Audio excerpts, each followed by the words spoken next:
Everyone, good morning সবাইকে। Welcome back to my channel with a fresh new blog. আশা করছি তোমরা সবাই ভালো আছো আর আমরাও বেশ ভালো আছি। তো আজকে আবার একটা ব্লগ দিচ্ছি। আজকে হচ্ছে সকাল সকাল হেয়ার প্যাক দিয়ে শুরু করছি ব্লগটা। এটা হচ্ছে আমি মাথায় মাখবো, তার জন্য বানাচ্ছি। আর আনা ছিল হচ্ছে আগের দিনই, কিন্তু আগের দিন না অনেকটা বেলা হয়ে গেছিলো মামাকে নিয়ে, সেজন্য আর পেরে উঠিনি। তো আজকে ভাবলাম মেখেই নিই, যেহেতু দইটাও খারাপ হয়ে যাওয়ার ব্যাপার আছে। এখানে আছে 100 গ্রাম টক দই আর একটা পুরোটা ডিম, আমি শুধু কুসুমটা নয় পুরো ডিমটা ইউজ করেছি। আর এটা হয়ে যাবে আমার চুলে মোটামুটি, তার জন্য তো এখন ভালো করে ফেটিয়ে নিচ্ছি। আর আমার একটা ভুল হয়ে গেছে, আগে না দইটাকে ফেটিয়ে নেওয়া দরকার ছিল, তারপর ডিমের কুসুমটা দেওয়া উচিত ছিল। আমি পরে বুঝলাম, তো আমি একসাথে দিয়ে ফেটিয়ে নিয়েছিলাম। তো এইভাবেই দিয়ে আর কিছুক্ষণ মিশিয়ে নিয়ে তারপর আমি হেয়ারে ইউজ করেছিলাম আর ওই 2 ঘন্টা মতো রেখেছিলাম। এদিকে মা চলে এসছে স্কুল থেকে বাড়িতে, আর মা আমার জন্য নিয়ে এসছে 2টো নাইটি। মা আর কি আসার পথে একটা দোকান পড়ে, তো সেখান থেকে নিয়ে এসছে। ওখান থেকে মা ছবি পাঠিয়েছিল যে কোনটা কোনটা ভালো লাগছে দেখ। তো আমার তো এই দুটোই পছন্দ হয়ে গেছে, একটা নেওয়ার কথা ছিল। তো মা নিয়ে এসছে এই 2টো নাইটি। এটা হচ্ছে গোলাপি কালার, বাটি প্রিন্ট মতো ছাপা ছিল, আর একটা হচ্ছে হলুদ কালার। প্রথমে হলুদটাই পছন্দ হয়েছিল, তারপর গোলাপিটাও দেখেছি। আর গোলাপি তো আমার কি বলবো, খুবই পছন্দের।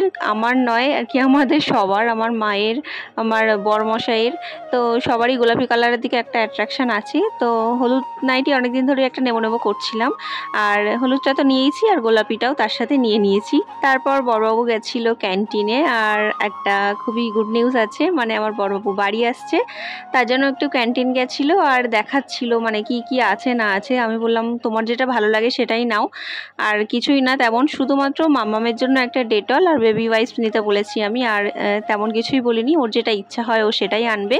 আর এখন হয়ে গেছে বিকেল, মাম্মাম তো উঠে পড়েছে, ওকে আমার খাওয়ানোও হয়ে গেছে। খাইয়ে একটু খুঁতখুত করছিল, কোলে ওঠার জন্য আর কি, ওর এটাই দুষ্টুমি, একটু কোলে উঠে ঘুরু ঘুরু করবে।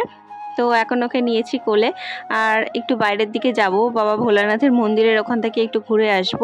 ও না একটু এত বুঝে গেছে, মাত্র 3 মাস বয়স। ও বসে থাকলেও বুঝতে পারে যে আমার মা বসে আছে। ও দাঁড়ানোর জন্য খুবই ছটফট করতে থাকে। তো বাইরে থেকে ঘুরে এসে দেখছি আমার মায়ের এদিকে সমস্ত ঘর গোছানো কমপ্লিট, জামাই বাড়ি আসছে প্লাস মামামও আছে, আর তার জন্য ঘরটা পুরো ক্লিন রাখে মা, সবসময় এরকম ক্লিন রাখে। তো আজকে হচ্ছে চাদরটা পাল্টে দিয়েছে, ততক্ষণ আমরা বাইরে ছিলাম, এসে দেখছি মায়ের পুরো ঘরটাই গোছানো হয়ে গেছে। আর মামামকে নিয়ে ঘুরতে ঘুরতে না কোলের মধ্যেই ঘুমিয়ে পড়েছে, যেহেতু খাইয়ে দিয়েছিলাম, খেয়ে আর ঘুরতে ঘুরতেই ও দেখছি ঘুমিয়ে পড়েছে। একটু কিছুক্ষণ জেগেছিল কোলের মধ্যে। আর এখন হচ্ছে আবার আসবে আজকে আমার দাদার মেয়ে, আর দাদা কাল আসবে, বৌদি ভাই আর মানি আসবে আজকে। এই যে চলেও এসছে বলতে বলতে, এখনো বসে আছে আর বনুর সাথে খেলা করছে। আমার তো মাম্মাম হচ্ছে ওর বনু হয়, তো ও এসে পৌঁছেই আগে ফ্রেশ হয়ে ছুটিয়ে মাম্মামের কাছে চলে এসছে। বনু আছে ওর আর কাউকেই লাগে না। আর ও যখনই মাম্মাম হওয়ার পর থেকে এখানে আসে না, ও সারাক্ষণ এখানেই থাকে। আর বৌদি তো স্কুলে চলে যায় বা বাড়িতেই থাকুক, ও কিন্তু সবসময় এখানেই থাকে। আর ওকে বারবার করে খেতে ডাকতে হয়, আমার জেঠিমাকে আর বৌদিকে, ও এত এখান থেকে নড়তেই চায় না। আমার মামামের পাপা করেছে ভিডিও কল, এটা হচ্ছে তখন ওই 6টা সাড়ে 6টা মতো বাজে সন্ধে। তো ও হচ্ছে এখন বসে আছে আর ওয়েটিং করছিল, ওয়েটিং রুমে স্টেশনে বসে আছে, তো সেখান থেকে ভিডিও কল করছিল আর মামামকে দেখাচ্ছিলাম। আর এই যে দেখো সবাই বসে আছে, এটা একটা ওয়েটিং রুম মতো ছিল, তো সেখানেই ট্রেনের জন্য অপেক্ষা করছিল। 3 মাস পরে বাড়ি আসছে বলে কথা, এরকম হাসি তো মুখ থেকে বেরোবেই। আর ওর তো মেয়েকে দেখলে এমনি মুখ থেকে সবসময় হাসি বেরিয়েই থাকে। মামাম ছিল ভিডিও কলে, তো ওর মুখটা আমি নিইনি, তো ওকে দেখে এরকম হাসছিল, গল্প করছিল ওর সাথে।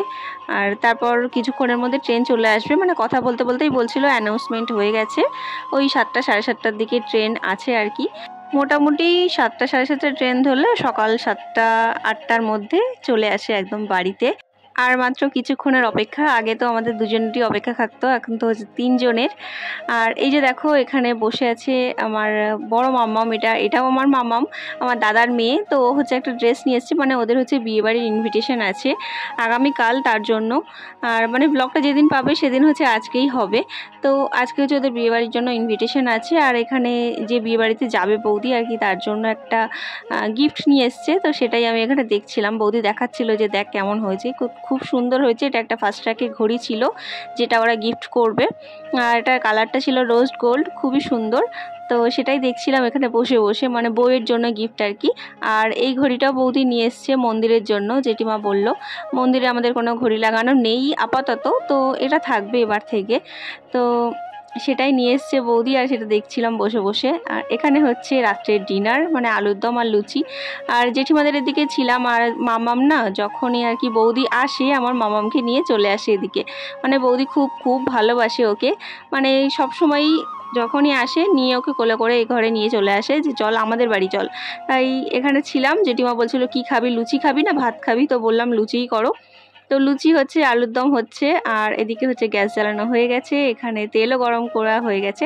আর এখন আমি লুচিগুলো ভেজে নিচ্ছি। বৌদি বলছিল আমি ভাজবো, কিন্তু বললাম যে তুমি মামাকে নিয়ে থাকো, আর এমনিতেও বৌদি সারাদিন স্কুল করে এসছে, টায়ার্ড আছে। আমি বললাম ওর পাশে শুয়ে থাকো বা ওকে নিয়ে খেলা করো, আমি লুচিগুলো ভেজে নিচ্ছি। ওদিকে জেঠিমা বেলে দিচ্ছিল আর আমি এদিকে ভেজে নিচ্ছিলাম টপটপ করে। লুচি ভাজতে তো ভালোই লাগে। তো চলো আজকের ব্লগটা এইটুকুই, তোমাদের সাথে দেখা হচ্ছে আবার নেক্সট ব্লগে আমার মামামের পাপাকে দেখা যাবে, মানে আমাদের তিনজনকে একসাথে দেখতে পাবে। সবাই সুস্থ থেকো, খুব ভালো থেকো, টাটা সবাইকে।